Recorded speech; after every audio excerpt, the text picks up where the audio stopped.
안녕하세요. 고고TV 여명입니다.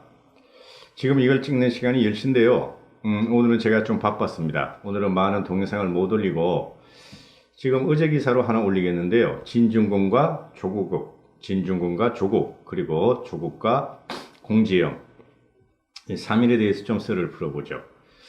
진중권이는 말이죠. 이명박 정부 때부터 이명박이를 그렇게 힐난하고 비난했습니다.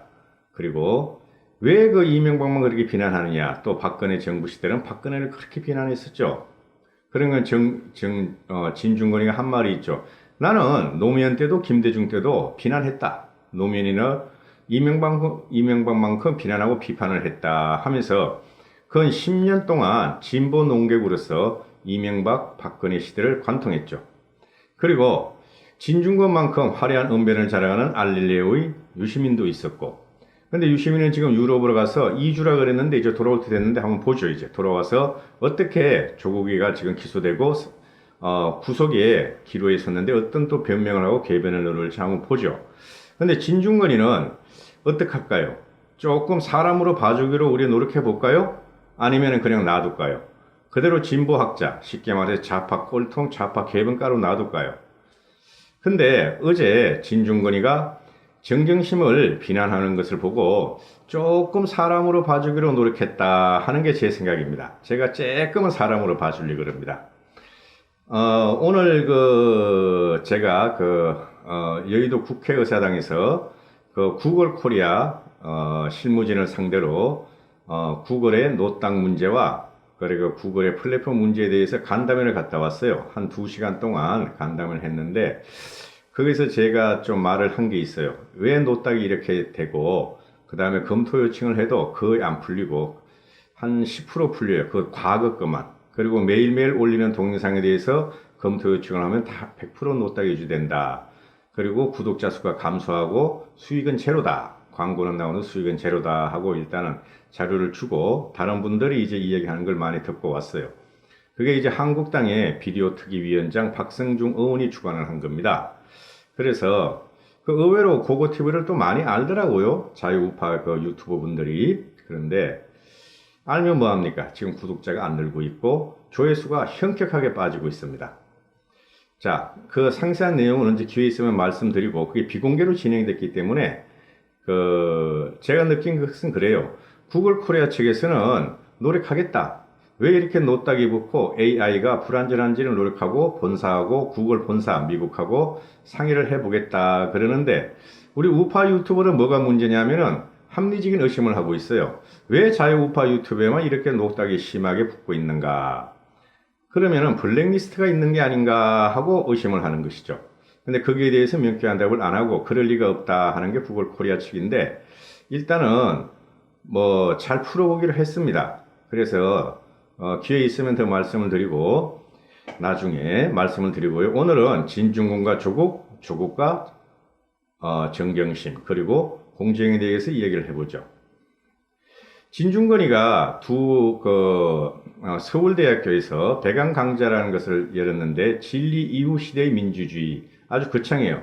진리 이후 포스트 트루스 이런 말이 있는지도 모르겠고 진중권이가 미학과 교수니까 미학과 전공했으니까 미학과는 어려운 겁니다. 미학은 굉장히 어려운 거예요. 미학은 철학보다 훨씬 어렵습니다. 그래서 진중권이가 첫 번째 정의당에 대해서 비판을 하는데 정의당에서 애초 얘기했던 것과 달리 조 전 장관 임명에 찬성하겠다고 밝혀서 황당해서 탈당했다 이렇게 되죠. 원래 정의당은 조 장관의 임명을 반대했었는데 좌파에서 진보에서 비판을 받게 되면 내가 등판해 사람들을 설득하기로 했었는데 당이 의견을 바꿨다. 나라는 건 진중권을 말하는 거죠. 그죠? 그러니까 정의당에서는 조국 법무부 장관 임명을 반대하고 그리고 좌파 사회에서 왜 조국을 지키지 못하느냐 비판을 하면은 진중권이가 나서서 사람들을 설득하기로 했는데 심상정이가 당 의견을 바꿔버렸다. 당 진로를 바꿔버렸다. 그리고 조국 법무를 임명을 항의하는데 일조했다. 이런 걸 비판하고 진중권이는 정의당에서는 조 전 장관 임명에 반대했을 경우 최소 8,000명이 탈당할 것으로 추산했다. 정의당이에요. 이건 진중권이가 하는 말이 아닙니다. 진중권이가 한 말인데 정의당에서 조정간에 반대할 경우에 8,000명이 탈당을 해서 추산했다. 그리고 후원금이 끊어지고 비례대표제를 받지 못하게 돼 작은 정당에서 엄청난 수였다. 그죠? 그래서 정의당에서는 조정간의 임명을 반대하지 않았다. 그죠? 후원금이 끊어질까봐. 탈당 러시가 일어날까봐. 실제로 탈당이 조금 이러다가 오늘 보세요. 오늘 한국갤럽 여론조사에서 정의당 지지율이 10%로 뛰어버립니다. 5, 6%에서. 한국당은 20%로 다운돼 버려요. 그죠? 민주당은 40%로 올라버려요. 그 문제에 대해서는 내일이나 모레 다시 다루겠습니다. 왜 지금 한국당이 추락하고 있고 정의당이 올라가는가? 내일이나 모레 다시 동영상을 찍기로 하고요. 오늘은 정의당과 조국과 진중권과 정경심과 공지영 이렇게 이야기하는 거 아닙니까? 그죠? 진중권이가 동양대에서 조 전 장관의 자녀가 인턴을 했다는 주장이 사실이 아닌 것으로 보인다. 조 전 장관의 아들이 내 강의를, 즉 진중권의 강의를 들었다고 감상문을 올렸는데 올린 사람의 아이디를 조사해보니까 정경심 교수였다. 감상문 내용을 보니 내가 그런 강의를 한 적이 없었다 이거죠.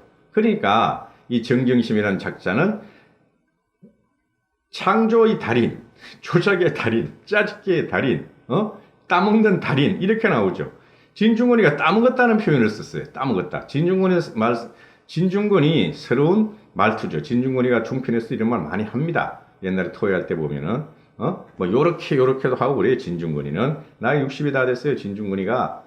자, 진중권이는 동양대 인턴 프로그램은 서울에 접근하기 어려운 동양대가 있는 경북 영주시 풍기업의 학생들을 이 스펙이라도 써먹으라고 동양대에서 인턴 프로그램을 개설했는데 정경심 교수가 서울에서 내려와 풍기업 학생들의 그것을 못하게 해보고 자기가 따먹었다 이렇게 표현을 해. 진중권스러운 말투야. 중권이 잘했어. 자, 그러면서 진중권은 이 정부가 기회는 평등하고 과정은 공정하고 결과는 정의로울 것이라고 했다. 그런데 서울대 인턴 논문의 제1저자가 누구나 할 수 있나? 하지도 않은 인턴을 했다고 하는 것이 공정한가? 그런 것을 앞세워 대학에 들어간 것이 정의로운 결과인가 하고 신란을 해버리죠. 문재인 정권에 대해서.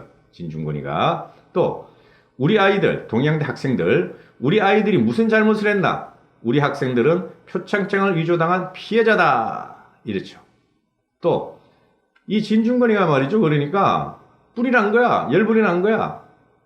진중권이 같은 경우는 이게 말로만 싸우는 그 농객인데, 좋게 말해서 농객인데, 이런 말 할 정도면 말이죠. 얼마나 배신감이 들고, 얼마나 자기도 황당했겠어요. 그 시골 풍기업에 있는, 영주 풍기업에 있는 동양대 인턴대에, 그 풍기업 있는 학생들이 서울에 가서 인턴을 못하니까, 지역에 있는 동양대라도 와가지고 인턴을 해서 스펙을 쌓아서 서울로 올라가라. 이랬는데, 서울에서 내려와서 그걸 따먹어버려 풍기업 그 학생들을 제껴버리고, 이게 무슨 정의냐는 거죠. 자, 진 교수가, 주제가 오늘 뭐였어요? 포스트 트루스였죠. 포스트 트루스. 그러니까 진리 이후 포스트 트루스가 오늘 주제였는데 거기에 대해서 하는 말이, 최근 대중은 듣기 싫은 사실이 아니라 듣고 싶은 환상을 요구한다. 사실은 수요가 없고 환상의 수요가 몰리고 있다. 이건 맞는 말이에요.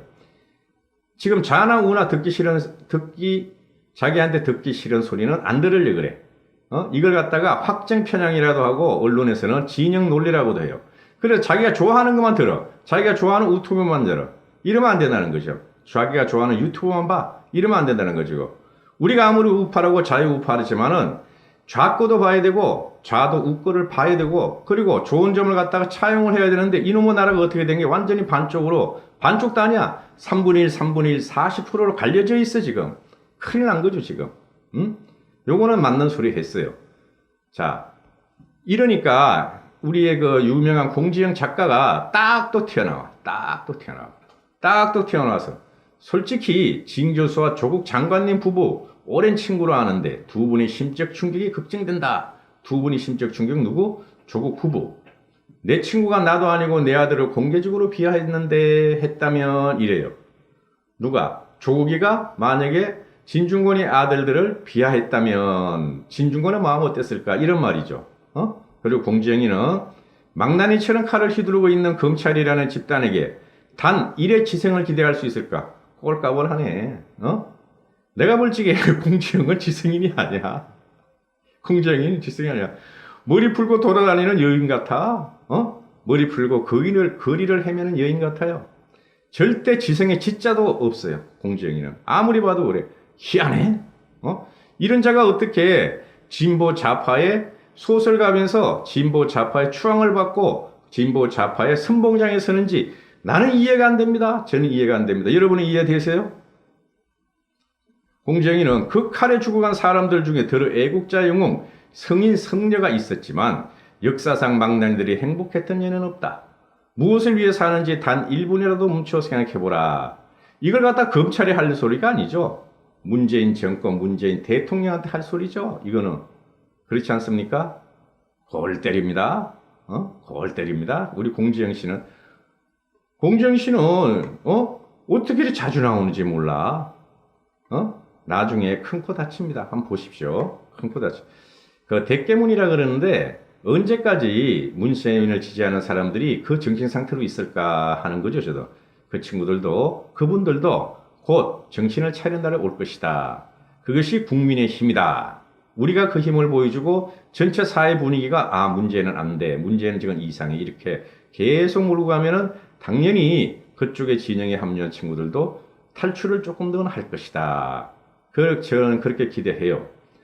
그러니까 이 진중권이가 조기는 잘생겼지, 공부도 잘하지, 키도 크지. 30년 친구라 그랬어요. 저는 오늘 60년, 55년 친구를 만나고 왔어요. 55년 친구. 국회의원 갔다가 나온 김에 친구 한번 만나보자 해서 55년 친구를 한 6개월 만에 한번 보고 왔어요. 보고 왔는데 친구라는 건 아무나 하는 거 아닙니다. 살 때까지, 우리가 죽을 때까지 친구 하나만 옆에 있으면은, 친구 한 명만 옆에 있으면 그 사람은 성공한 사람입니다. 저는 그렇게 생각하고 있어요. 우리가 세월을 살아오면서 그 많던 친구들, 그죠? 초중고, 대학교. 그리고 우리가 사회에서 열심히 활동할 때 그 많던 친구들이 한 명도 없어지는 경우가 옵니다. 저는 그런 경우를 꽤 당해봤어요. 사람이 재력과 권력이 있을 때 친구가 옆에 많이 있지만 차라리 재력과 권력이 없으면은 많은 자잘한 친구들은 많아요. 인간적인 친구들. 그러나 재력과 권력이 있고 나서 그것이 떨어졌을 적에 친구는 없어지고 사회 친구도 없어집니다. 저는 그렇게 생각하거든요. 그래서 조기는 진중권이는 친구가 아니었다. 친구라는 것은 항상 그 사람을 갖다가 잘못 가는 길로 잘못 간다면 그 친구가 잘못 간다면 잘못 가지 못하게 하고 잘못 가면은 그 사람한테 냉정한 비판을 해서 못하게 해야 되는 것이 친구입니다. 그리고 친구가 힘들 적에 항상 위로해주고 이야기를 들어주고 곁에 있는 사람이 친구라는 것이죠. 자, 그러면 제가 진중권이는 조기의 친구가 아니었다. 그냥 사회적인 좌파적인 관계망을 통해서 친구라고 서로 팔고 다녔다. 이렇게 결론이 내려지는 것이죠. 저는 그렇게 생각합니다. 고고TV 이여명이었습니다. 오늘 그 국회의원 갔다 오는 바람에 자료 정리를 못해가지고 일단 이것만 찍고 내일 또 몇 개 올리겠습니다. 감사합니다. 편안한 밤 되십시오. 화이팅 하시고요.